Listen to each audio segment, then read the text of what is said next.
Menuju air terjun Desa Datar Lebar Kecamatan Taba Penanjung Kabupaten Bengkulu Tengah. Bengkulu memang surganya air terjun. Air terjun Datar Lebar merupakan salah satu destinasi wisata alam yang dimiliki oleh Bengkulu Tengah. Daerah Bengkulu ini sendiri memang memiliki cukup banyak objek wisata berupa air terjun.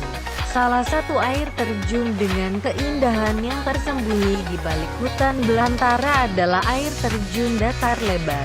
Dari kota Bengkulu, kita belok kiri di Desa Bajak 1.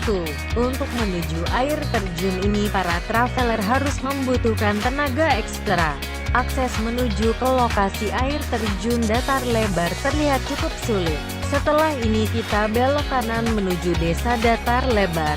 Tanjakan ini yang perlu diperhatikan sebelum masuk ke desa karena sangat tinggi dengan jalan yang kurang baik. Ini adalah Desa Datar Lebar Kecamatan Taba Penanjung Kabupaten Bengkulu Tengah. Disinilah batas kita bisa berkendara, dan setelah ini kita dapat melanjutkan perjalanan dengan berjalan kaki. Perjalanan dengan berjalan kaki kurang lebih 1 jam perjalanan menuju air terjun Datar Lebar. Selama dalam perjalanan ini traveler dapat menyaksikan keindahan alam berupa sawah yang luas serta perkebunan milik warga.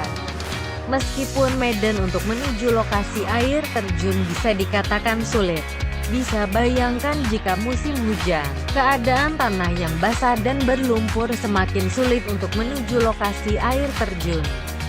Selain itu traveler juga akan melewati dan menikmati keindahan hutan lindungnya yang terlihat masih sangat alami. Namun keindahan alam selama perjalanan dapat menghapus semua letih yang ada. Di bendungan ini merupakan checkpoint pertama kita. Setelah sampai di lokasi air terjun Datar Lebar, traveler akan melihat secara langsung air terjun dengan ketinggian mencapai 35 meter. Aliran airnya yang selalu deras membuat kolam yang berada di bawahnya dipenuhi dengan air.